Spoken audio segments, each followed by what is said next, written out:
All right. Well, just doing research, and so Stacey Abrams, she decided to concede with the governor Georgia race with Brian Kemp. Brian Kemp was the Republican candidate that's running for the governor. Now, he was the Georgia Secretary of State in a particular time, endorsed by President Trump. And, I want to say like maybe like the first night of the governor race, he stated that, listen, I'm going to win this race. So it's already been elected. Now, there's a voter registration fraud has been going on for the longest.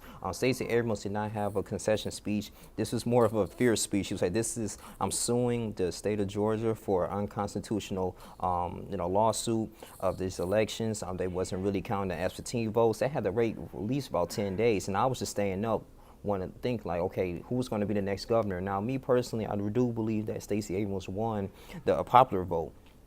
But now they wasn't counting the military vote and the Constitution, and of course the people in Congress are not going to reside with that. And President Trump is really upset because 299 Democrats are in the House. Representation correlation with that, you have the United States Senate. They only have like 45 Democrats, I want to say, and 51 Republicans, and 199 Republicans in the House. And at this moment right now, he has been just in a whole uproar, has been disrespecting a lot of reporters in this moment right now because he knows that he thinks he's going to be impeached, or he just might do his last 2 years, and just go on from there, man. I don't think he's going to be elected for the second term. And so this is when he just wanted Jeff Sessions to go ahead and coincide and just leave right now and have the Mike Mueller situation, of course, the Russians investigation.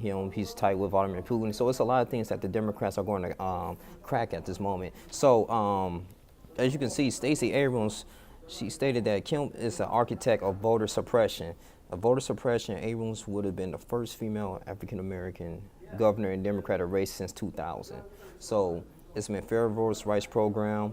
She's starting that right now in this particular moment. So the Fair Voters Rights of Georgia, she said that in her speech that, listen, we're going to get unconstitutional rights. Your votes do matter. And this is not right what the Republicans are doing in the Congress right now. And thing is, I wanted her to continuously to do the race, but I understand she's getting all this media pressure to go in here and just give Brian Kemp the arrow, like, hey, go ahead, this is yours. But at the end of the day, it's not. And I do believe it's a lot of rigging that's going on. Of course, you can do a relation with the Florida when Andrew Gilliam was running. But this is it's kind of sad in a way, though. I think it's a slap to the American people. Even though I'm not a Democrat, but I do want to say this is not a equalness or fairness. So she was endorsed by former President Trump and Oprah Winfrey. Kemp was leading only about like 60,000 votes out of 4 million cast votes. So pretty much, I think Brian Kemp won because his main issue was to eliminate, criminal illegals. He was pretty much going by the huge agenda with President Trump. Also, too, he wanted to increase teachers' pay. He wanted to expand or refuse the Medicaid plan that was implemented in 2010 by President Obama. And Stacy declared that the Georgia governor race is a disgrace to the democracy. I don't know, man. It's a lot of fishy stuff going on right now, but she did have a political ad about this, man, the Voter Rights Act in Georgia, so it was like $100,000 budget. But at the same time, man, it's going to be really interesting, though. But I really think the Republicans are in a rude awakening in Congress, man, coming into January. So we got to see how this is going to play forward, though. But at the same time, man, the people in the state of Georgia, it can be very discouraging if you're in a Democratic race and if you want to see some democracy. But I still was thinking that they probably, America didn't really want to see, African Americans in government.